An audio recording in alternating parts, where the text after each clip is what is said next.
Hi, good afternoon, everyone. I'm Jason Marzec. I'm the Director of Policy here at the American Society and Council Americas.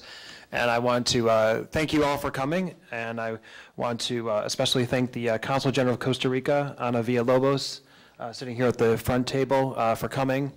And especially thank our two panelists, Musafar Chisti to my left. You have all the panelist bios in front of you, but Musafar is the Director of the Migration Policy Institute's office here in New York. He also serves on various boards of directors of local and national immigration organizations and has testified extensively on immigration issues before numerous congressional committees.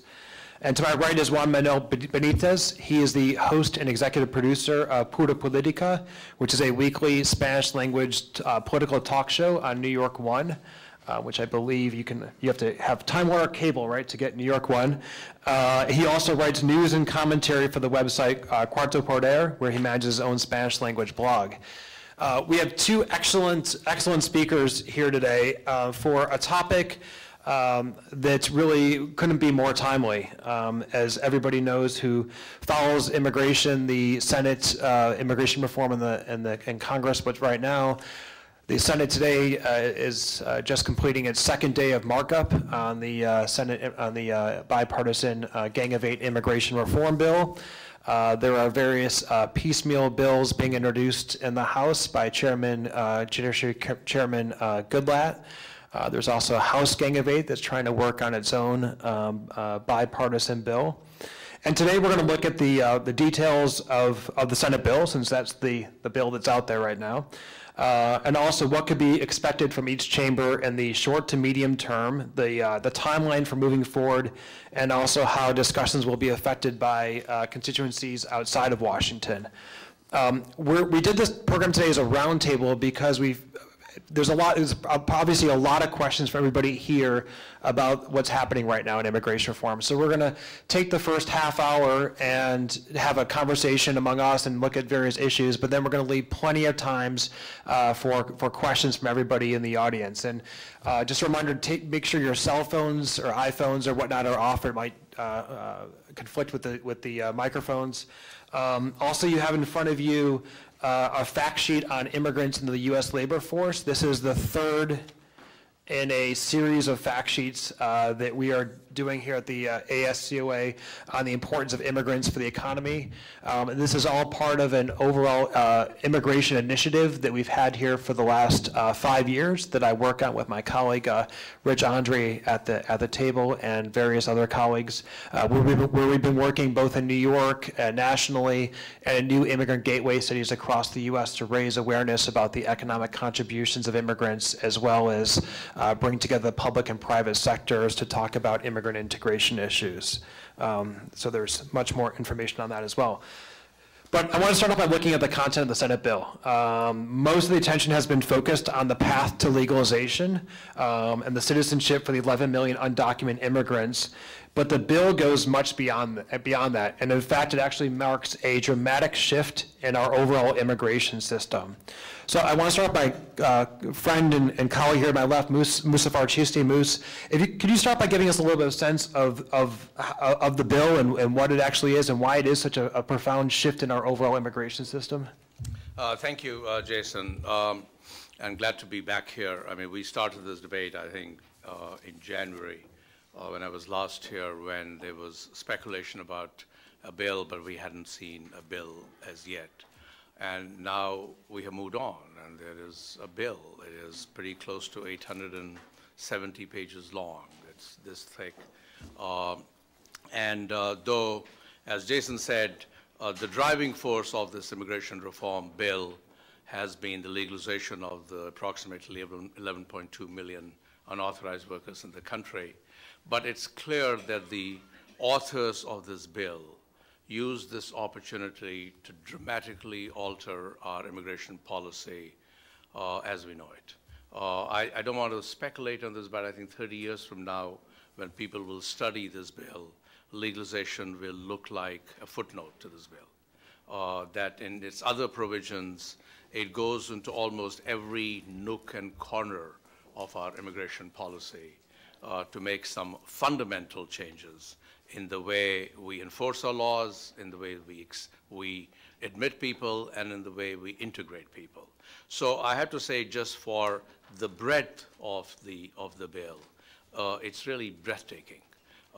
And it also, for those of you students who lead in policy and get frustrated that whatever work you see in policy never has any fruition, this is a very good example of how many years of thinking on this issue from many quarters has actually borne fruit, that it actually has elements of thinking that has gone on in different quarters and has taken the shape of legislation. So it's a really impressive piece of work for which those of us who are skeptical about how our government functions, what our lawmakers do for a living, this is actually inspiring.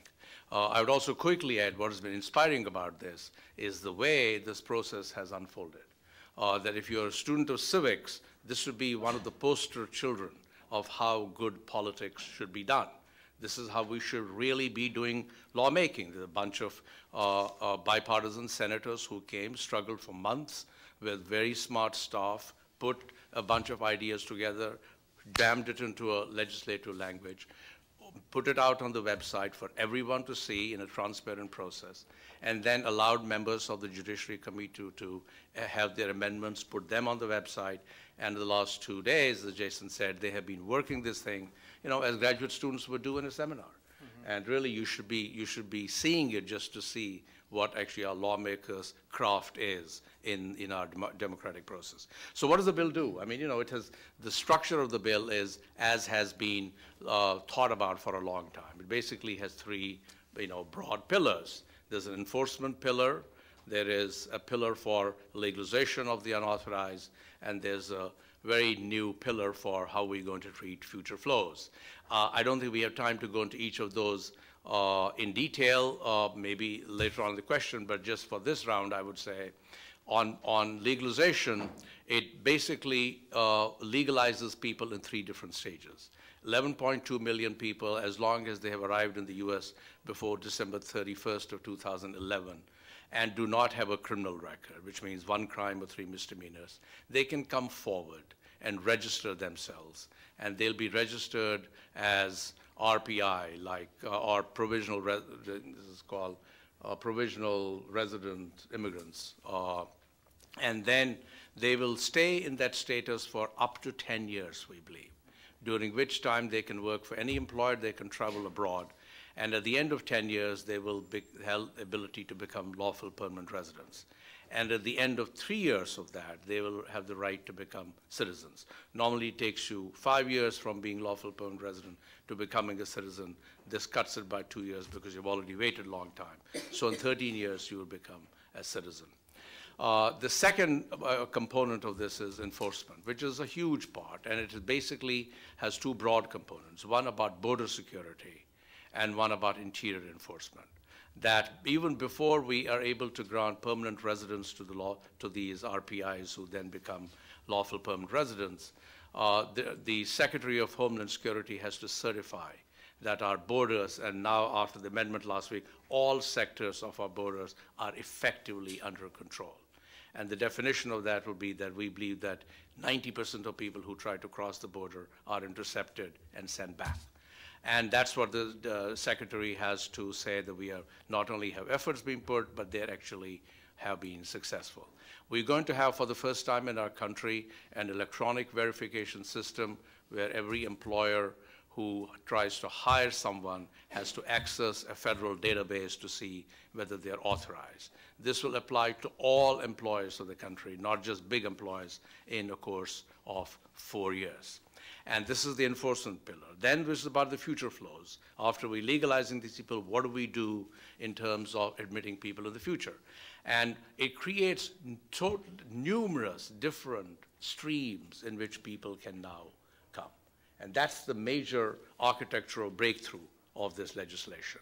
In the past, we've just had a family-based immigration and a very small employment-based immigration.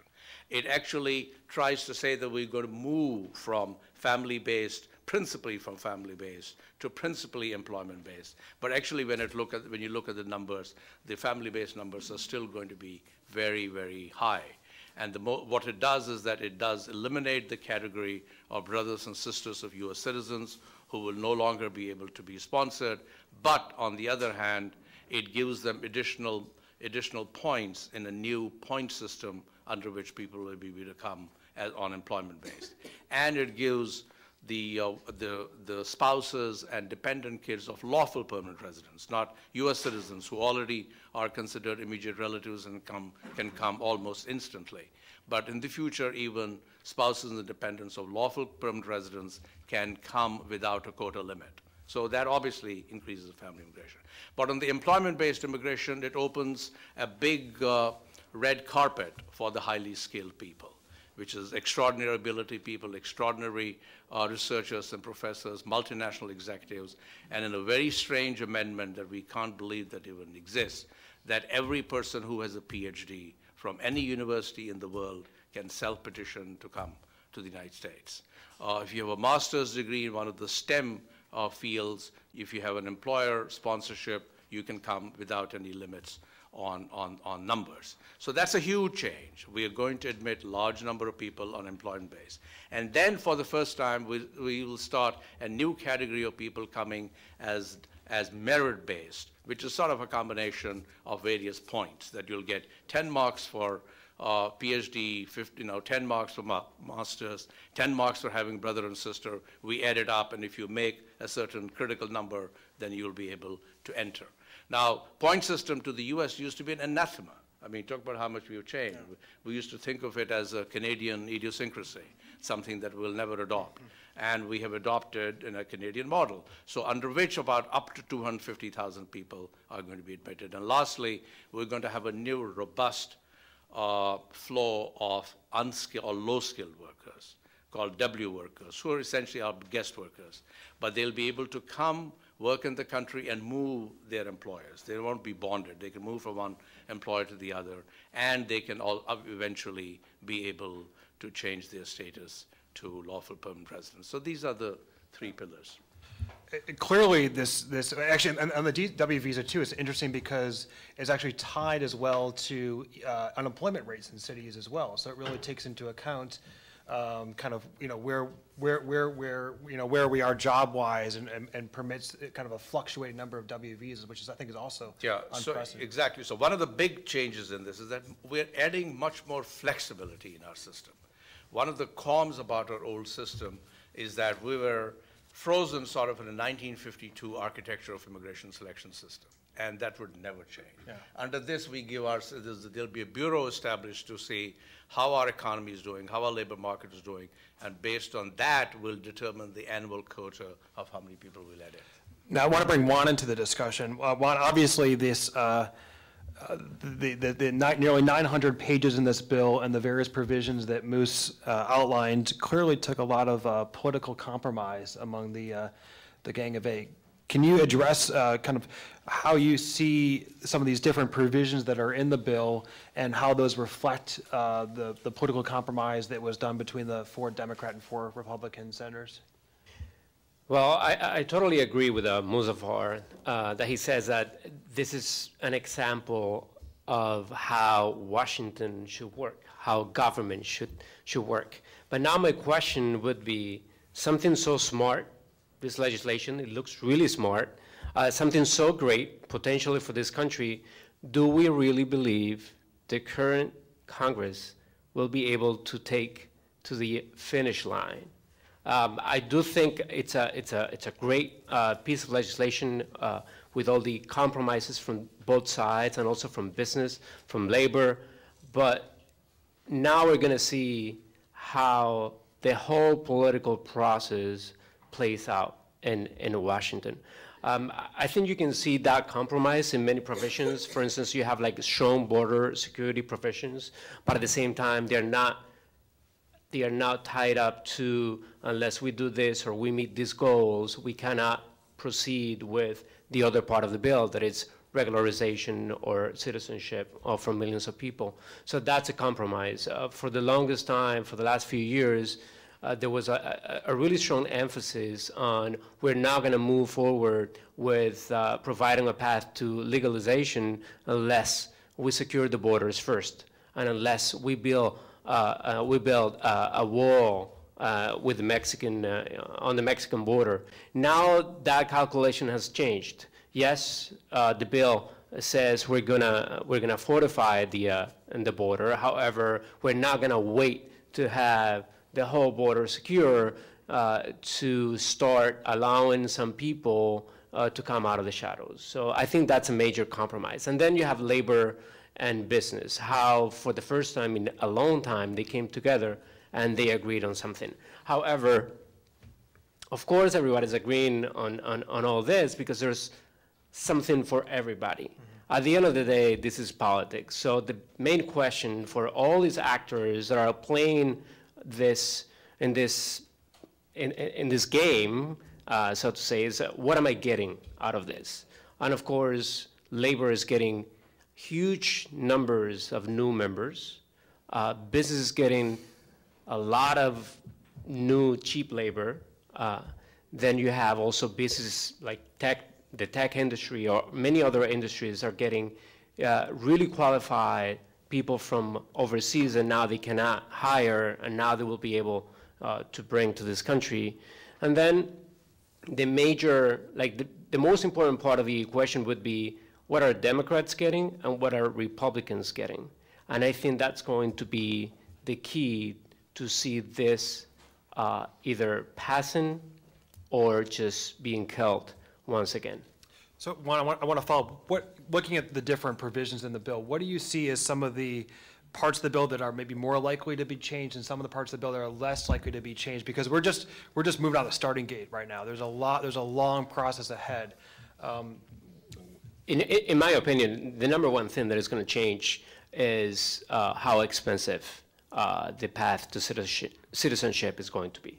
I think we're going to see Congress, or the Congress version, if we ever see it. Apparently, there's also a bipartisan panel working on this, and they've been meeting for years, but we haven't seen the final product yet.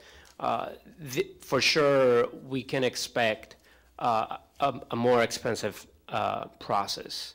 Right now, with the Senate bill, we can say that an undocumented immigrant would spend like around $2,000 plus fees and to finally achieve the final goal of citizenship after 13 years. So I'm sure that, in my opinion, Congress is going to put a higher tab on that number. Then we can expect a longer process. 13 years is a long process. However, many people in Congress, they believe that it should be even longer because that way we cannot say that this is amnesty or they're really working for it to get it. So I think we can expect a longer, a narrower path to citizenship, because that's another major point. Who is going to qualify for this path to citizenship? Right now, a lot of people, but millions of people we're talking about. But is that number going to stay that way, or is it going to go down? Is Congress going to impose the same numbers or levels of deportations that we've been seeing in the last few years with the Obama administration? So if every year around 400,000 people get deported, how many millions of people are we talking about that will get into that path to citizenship? Then I do believe that they're going to ask for stronger border security triggers, and maybe they will try to tie them up with the path to citizenship. So unless you reach a certain level of security somewhere in the border, then we're not going to start to open the path to citizenship. And more prove-it provisions, meaning a lot of people are going to have to prove that either they've worked in this country for many years, or they've been in this country before. I think the cutoff date is December 31st, 2011. But a lot of these people, they're undocumented.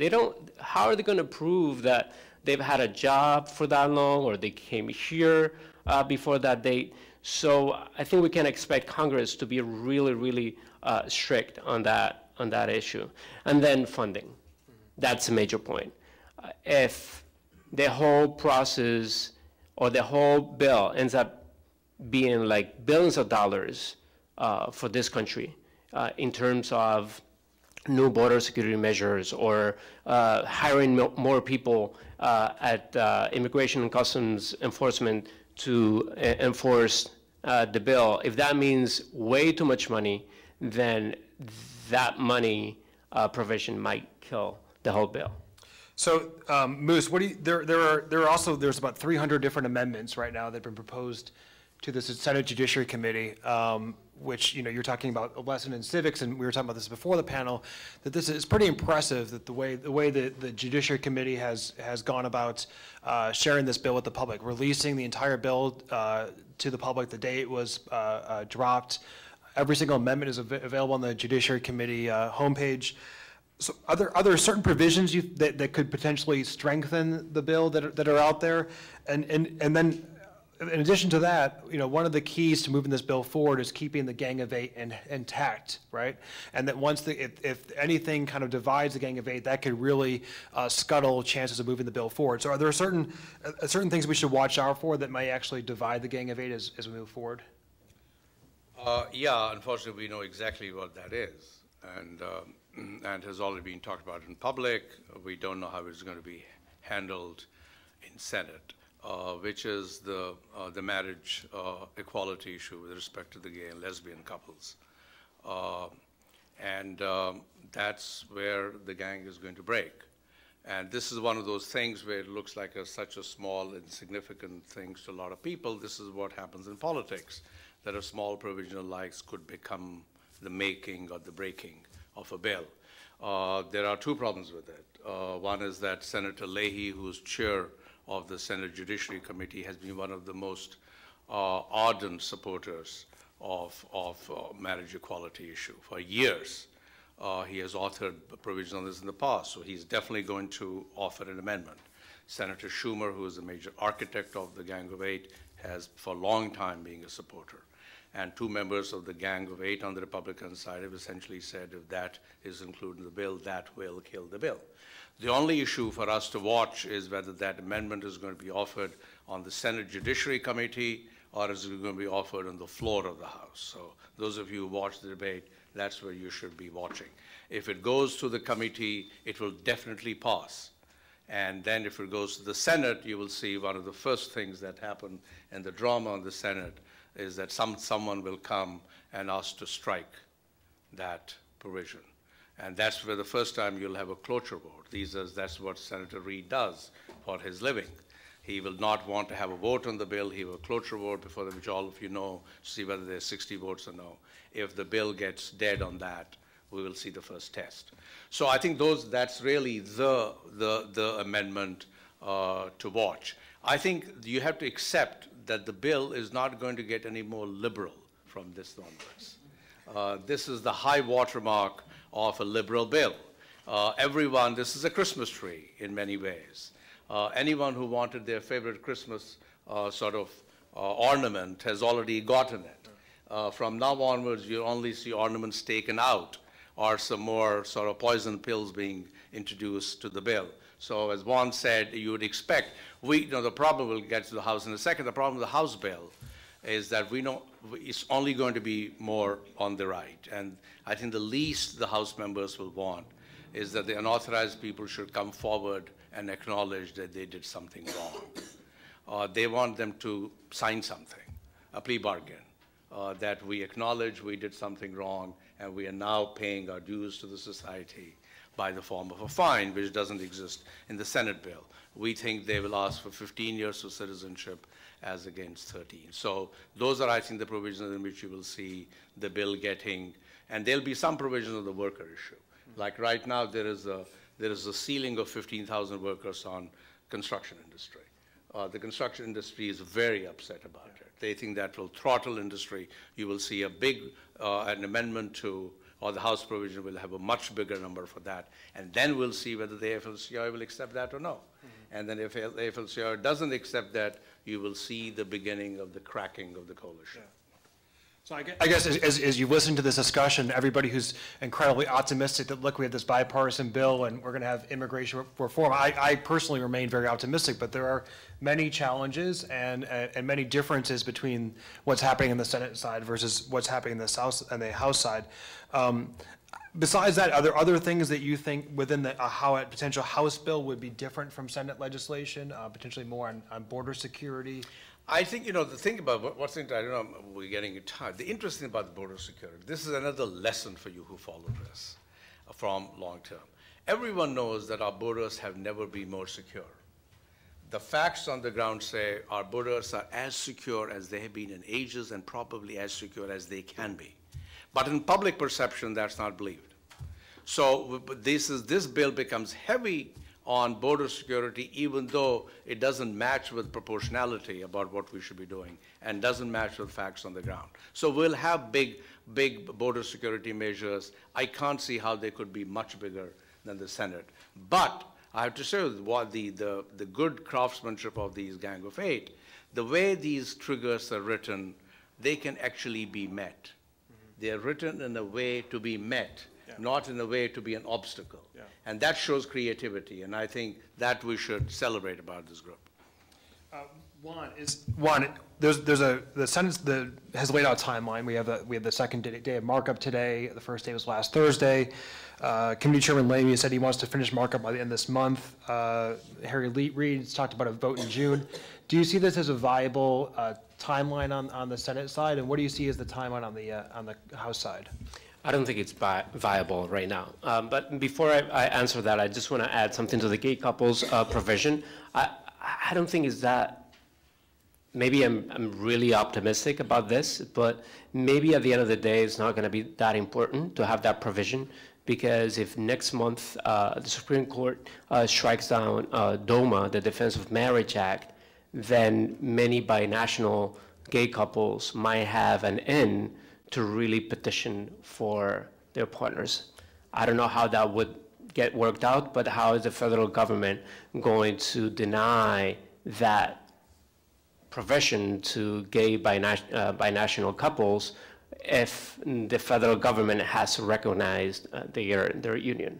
So I do think that provision, some Democrats in the committee, in the Judiciary Committee, are banking on that. And that's why they are not coming in full support of it. They're meeting with advocates saying, yes, I support the amendment, but at the same time, they're not really vocal for it in the media. But talking about timelines, I think the dates to watch for right now are the summer and November 2014. I'm not optimistic in the way that some senators are, that they want to speed up the process, because it's a really complicated bill and it has to pass in a really complicated chamber that is the House of Representatives. So you can't really put like a deadline or a timeline on that. I think the summer is going to be crucial, and we might be seeing a similar summer that we saw when healthcare reform was being debated and finally passed, where we might witness a similar summer when Congress people, they go to the districts for the summer and they meet with their constituents. Then we're going to see how tainted the process can get with the debate with constituents or in the media or with interest parties that might have an interest in killing the legislation. And then November 2014, that's crucial. Election cycles are shorter. I'm sorry, they're longer and longer in a way. Campaigns are longer and longer. And right now, some people in Congress are already running for re-election. This is a really easy topic to really flip and to make it either your cause to go against something and to really rally your voters around you if you're against it. So I think that's going to be crucial.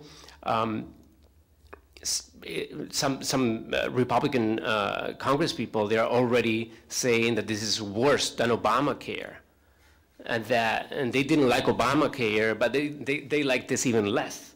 So they're already, we can see the rhetoric already happening. Remember, only 33% of the Senate is going to be up for election in 2014, but the full House will be. So I think that's a key right now.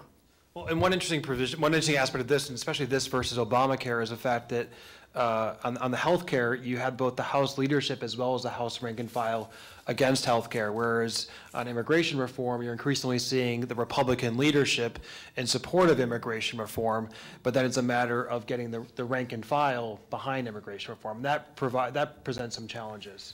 Yes, and remember, Republican leaders became really for immigration reform when they realized after the November election last year that they did so poorly with Hispanics. So all of a sudden they woke up and they said, we need to do something about Hispanics and we need to do something about immigration reform. Do they believe in it? I don't know. Do they think this is a good bill? I don't know. Are they doing it because they believe that otherwise they're going to be totally irrelevant in the next few election cycles? We don't know. However, it's all like really short term in Washington. And what they were thinking back in December or January might not hold true right now. Because right now it's not about what are we going to do in 2016. Now is what are we going to do in 2014? And how are we going to win those elections in Congress? So I think the calculus is changing rapidly, and it might not be in their interest because, to be honest, what's in this for the Republican Party? If they go for immigration reform, is that going to give them the election in 2016? Is that going to be a guarantee to hold power in the House in 2014? I'm not that sure. I think they learned from the model Pete Wilson in California of what happened there, and just basically just get it off the table. I want to, before turning over to questions, I want to ask another question to Moose. People probably saw last week big news insofar as outside groups trying to influence immigration reform, which is really, we haven't talked about that yet, but that was something in 2007 that really helped to scuttle the bill with some of the influence of outside groups. And last week, as people probably saw, the Heritage Foundation came out with its report saying that immigration reform over 50 years would cost $6.3 trillion. Subsequently, it was revealed that one of the co-authors had written for his, I think his Harvard dissertation, that Hispanic immigrants had lower IQ, and he promptly resigned from the Heritage Foundation. And not only that, but the report was pretty much not accepted. It was pretty much rejected by most other think tanks and leaders in conservative circles. Moose, what do you think? Do you think that bodes well for the possibility of immigration reform? What do you think about the possibility, the influence of outside actors, the report from the Heritage Foundation, and kind of some of the reaction from that report? And it depends on whether members of Congress listen to certain outside groups or no, and that's what varies. The distinction about this Heritage Fund report was that it quickly got challenged by a large number of people in the conservative community, which did not happen in 2007, which tells you that the political mood on this issue has moved, at least on the conservative side. But listen, ultimately, we can dispute whether the basic dispute was whether the Heritage report took into account the benefits that immigrants provide to the economy. And whether it's trillions, as they pointed out, it certainly is an expensive bill. We know it's going to be hundreds of billions. But what that number is going to be, the definitive number is going to come from the Congressional Budget Office. And we don't know that number till the bill is marked up, till it before goes to. If that number comes up very high, you can see that the number of people who will be concerned about it is going to rise. I also think that we haven't seen the first opposition from the states. No governor of a state has spoken on the impact of this at the local level, and don't forget 35 of our states are run by Republicans, and you will see their firestorm. So I don't think I would take the heritage thing too seriously. I think it was a sad thing for the researcher. He lost his job. By the way, he said that all immigrants have low IQs, not just Hispanics. in his favor. I'm not sure there's better or worse. But you know, I think, you know, numbers are what they are, and the only number that will prevail is the CBO. I just think, I think you're about to go to the questions, huh? You know, on the calendar, I have to say that I thought you were going to say November of 2013 will matter. The White House, I mean, first of all, this is an extremely well-greased machine that is working on this bill. You have never seen a more impressive operation. They're running this as they ran the president's campaign, and hats off to them. Their calendar is this year. They think that 2014 is going to be very difficult because it's going to be election. So this has to happen very close to the Thanksgiving of 2013. If it goes much beyond that, the timeline starts moving in the other direction. So the two timelines know is that the Senate has to really get the bill out before Congress goes into recess in August. Because what we learned last time, when Congress is in recess, they get bombarded by people in their districts saying, how could you do this? And then they come back less emboldened. Senate has to pass this before this. And the House really has to get it done between August recess and sometime in October.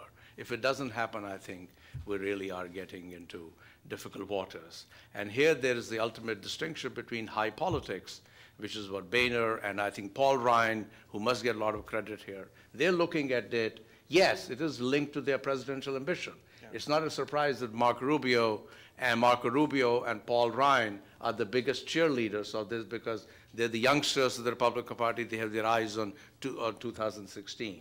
The issue is that does the high politics of the leadership of GOP meet retail politics of members of House who have to run for the election in 2014, and that's where the calculus gets complicated, and that's why I believe there's only 50-50 chance that the bill will pass. And would Speaker Boehner bring up a bill for a vote in the House that has majority Democrat support rather than majority Republican support? Exactly. So the rule in the House has been, those of you who are into nitty-gritty of this, it has been ruled since Speaker Hastert was Speaker of the House, Republicans, is that there's a Hastert rule. The Republicans said we will never bring a bill to the floor unless it's supported by the majority of the majority party. It's quite clear they don't have the majority. They will not have the majority of the majority. In the last year, Speaker Boehner made only 3 exceptions to the Hastert rule. One was for the fiscal cliff, one was for the Hurricane Sandy relief, and one was for Violence Against Women Act. And he took the chance. Most majority Republicans did vote. It still went through. The issue is it in that category of items or no? Mm-hmm. And that's really going to be the test for Boehner and for the House members who vote for it. With that, I would like to open up to questions. I promise I have many more questions for Moose and for Juan, but want to open up to everybody here who's obviously here because they're very interested and probably has many questions. If you have a question, raise your hand and then I'll call on you and we'll identify yourself and move forward. There's no questions. Oh, yes. Yes. Okay. A question from Consul Villalobos, and just push the white button, please. Thank you. Thank you very much to the 3 of you for this very interesting talk about immigration reform. I have a question. Everything is about economics and, of course, the American economy, because this is what the lawmakers are more interested in to rule for.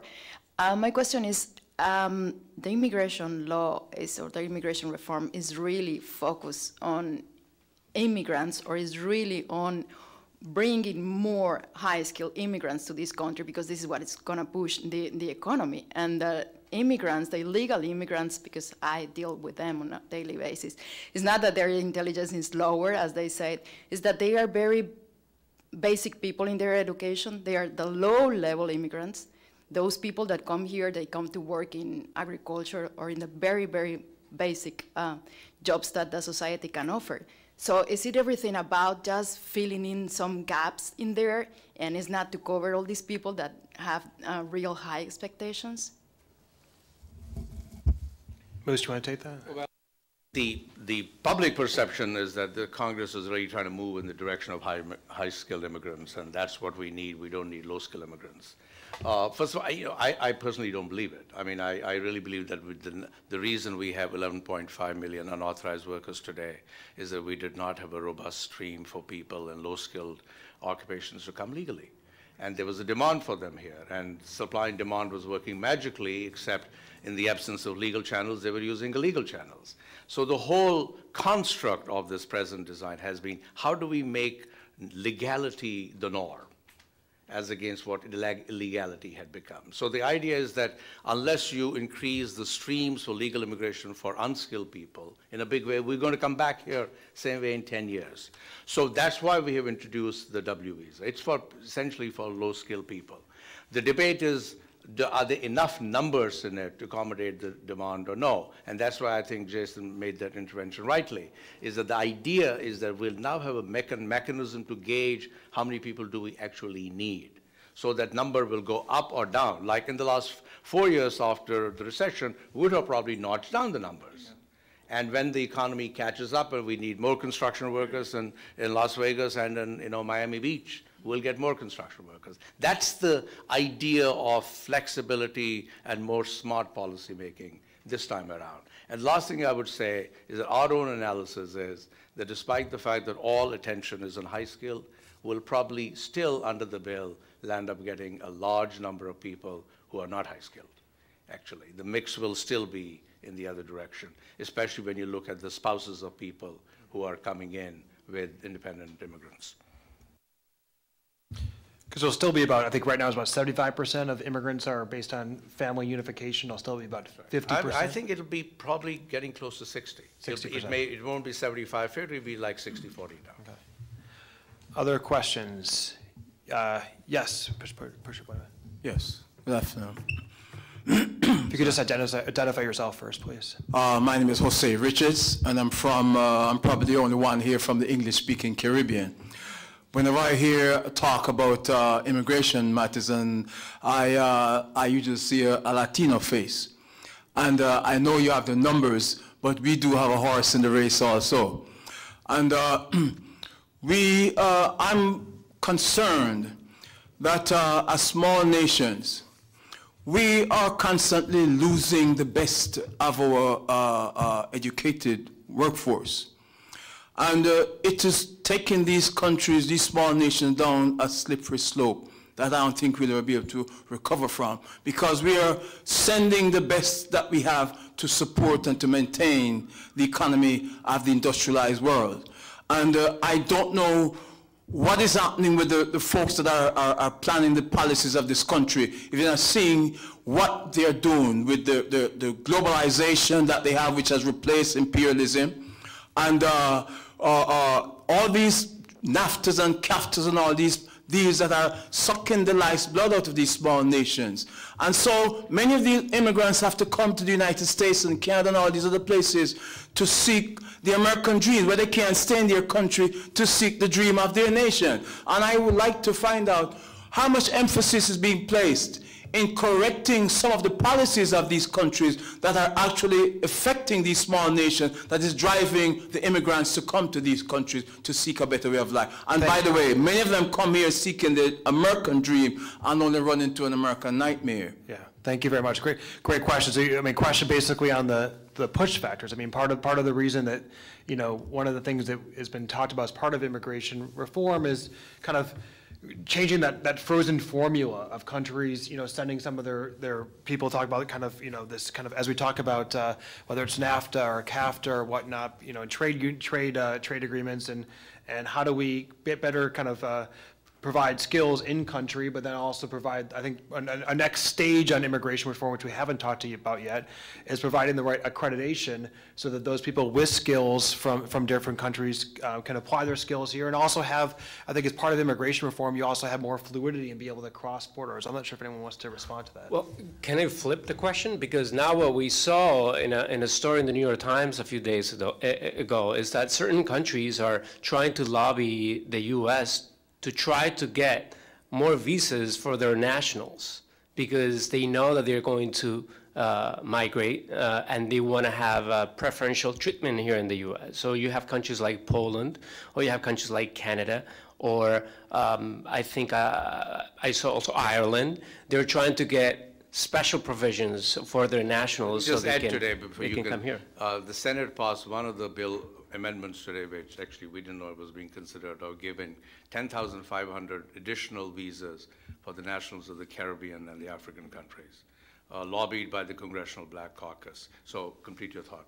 No, I'm flipping. I'm sure many countries in Europe right now, they will be trying to bring their nationals here until their economies are doing better.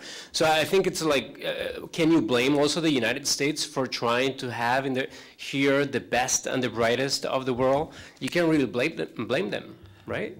And I'm sure the leadership that we have representing us are usually very much misguided, and they're not there to dealing with the interests of the people. So when you talk about those misguided leaders, you know, they don't really represent us. They claim to represent us, but their interests are totally different from the masses of the people. We can continue this conversation. I want to get to some more questions. Yes, please. Thank you. Thank you for your comments, gentlemen. My name is Jenna Crisfonti from the Consulate General of Canada. I heard what you said about that it is very based on no offense taken, that a lot of this was, you know, kind of modeled on the Canadian paradigm.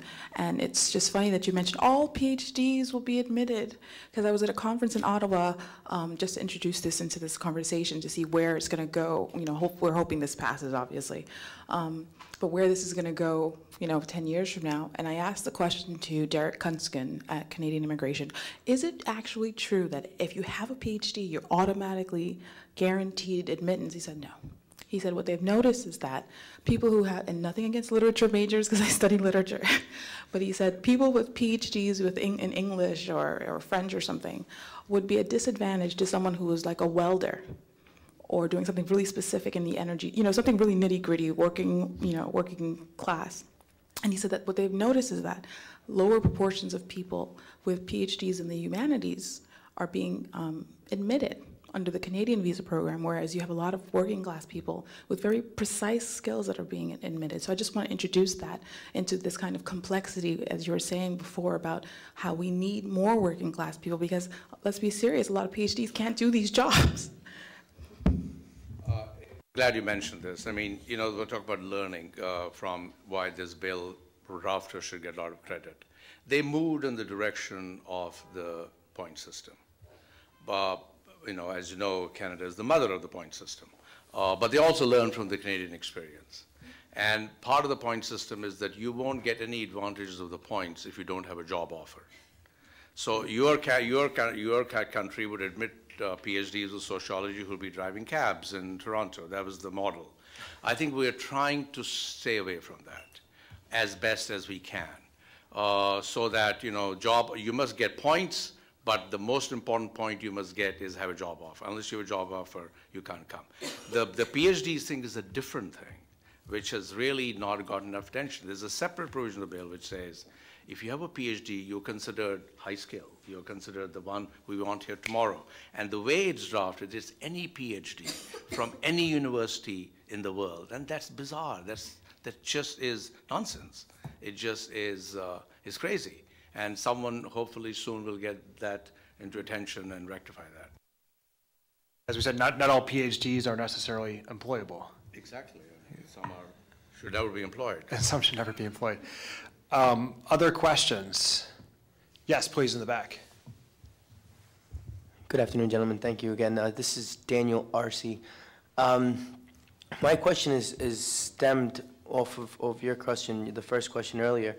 We have approximately 11.5 undocumented people in the country, and according to everything that I'm seeing and everything that I'm hearing, there is an emphasis on this, you know, skilled worker or educated person, or, you know, you know, I'm Colombian, and going back to the people that my family that live in Colombia, it's not as hard or difficult to get citizenship or to get, you know, visa status in this country if you come from a wealthy family, if you come from if you're very educated or you have this skilled this, if the ability to enter the skilled labor force.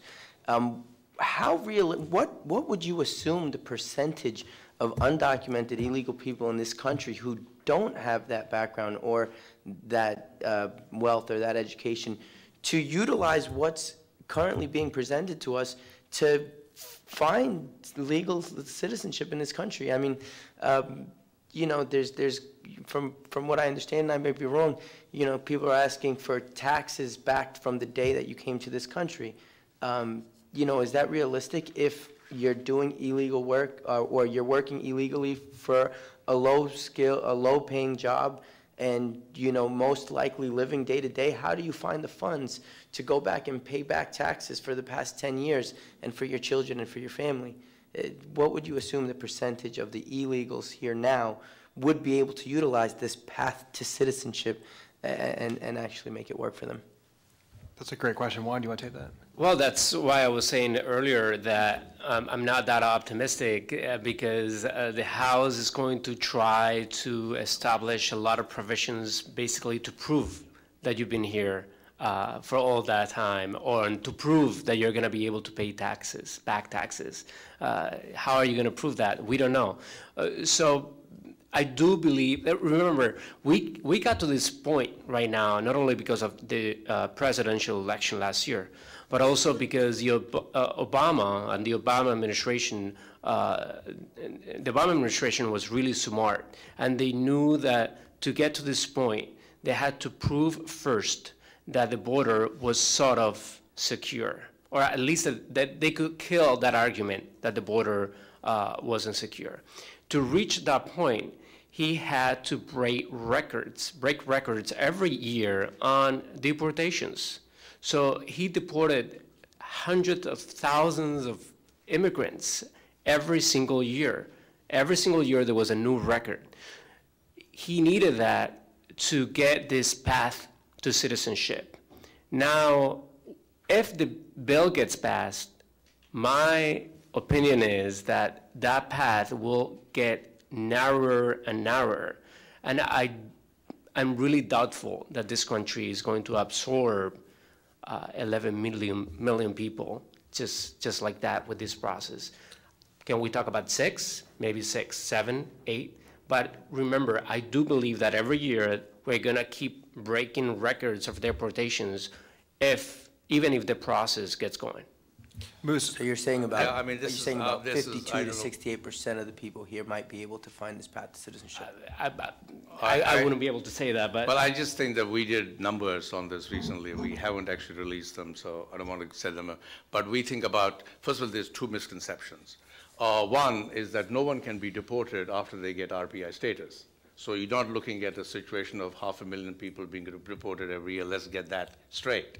I don't know why this place becomes the place for me to defend the Obama administration. Obama administration has nothing to do with the removal of 400,000 people a year. I want to say it for the record, no matter who the President of the United States today would be, the way we have structured our laws, the way Congress has funded it, every president would be removing the same number of people. It's a fact.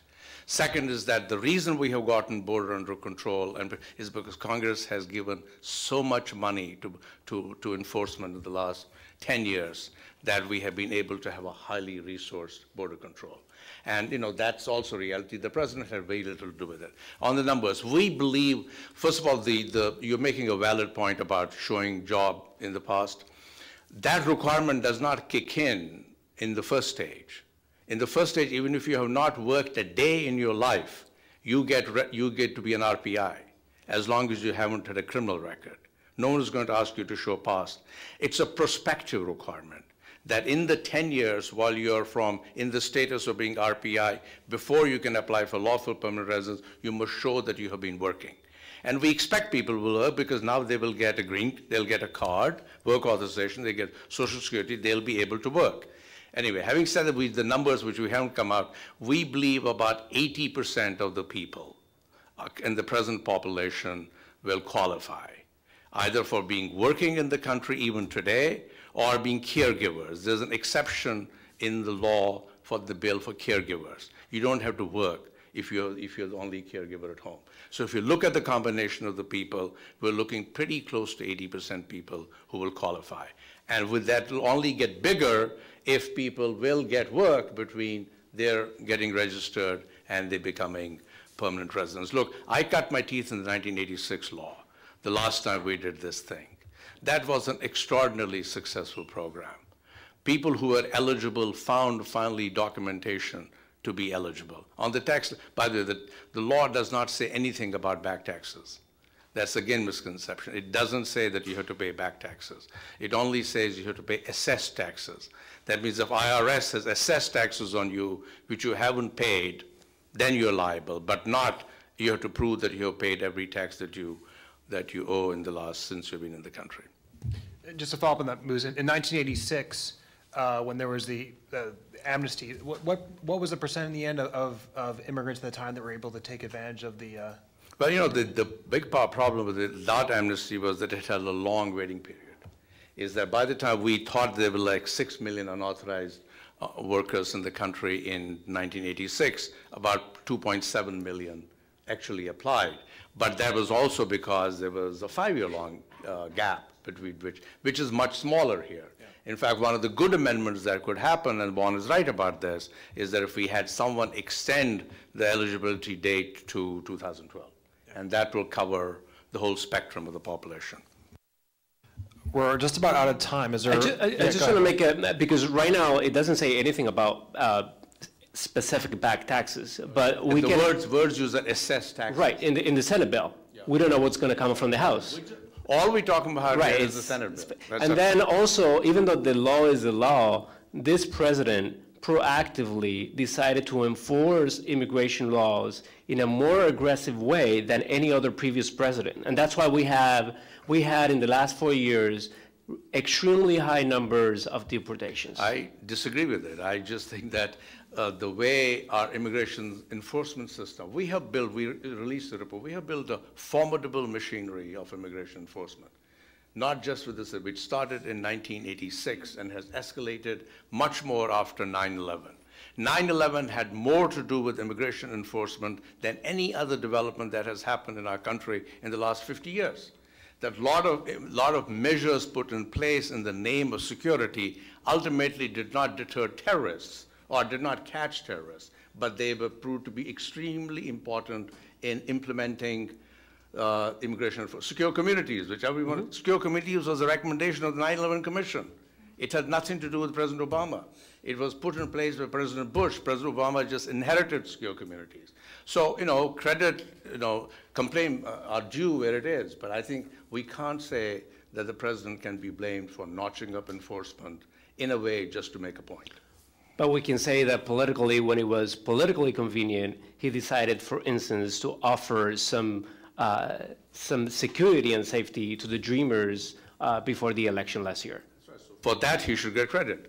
Or for same-sex couples, that we will not remove same-sex couples. So even though the law said differently. So he decided not to enforce certain laws. No. The law gave him the discretion to do what he finally did. And he applied discretion, and you're right. I mean, that was a political move, and it paid him off very well in the elections. This is why I like to sit in the middle of the panelists, and I actually enjoy any panel where the moderator can take a step back and actually the panelists talking among each other. I think is a fantastic discussion, because that's what we're here for exchanging views. So I want to end on time, and if there are any additional questions or whatnot, we'll have a reception in the room right behind us for the next hour. And hopefully Moose and Juan will be able to stay for at least part of that, so you can have a chance to, anybody who had questions that didn't want to ask in front of the whole group, feel free to ask them there. I also want to, I want to thank Rich Andre, who worked on putting this all together, and thank the Consul General of Costa Rica, Ana Villalobos, and the Consul General of Guatemala, Oscar Padilla. for coming, and of course thank our two excellent panelists, Mustafar Chisti and Juan Manuel Benitez, both experts on this topic and also good friends of the organization. So thank you very much. We'll continue to have further conversations on this as the bill moves forward. We'll continue not only with public programs here in New York and in other cities that will be webcast, but also we'll continue to put out fact sheets. We're actually working on new research that we'll be releasing in the next few weeks with Partnership for a New American Economy on a variety of economic indicators of how immigrants contribute at the city level across the U.S. So thank you again for coming.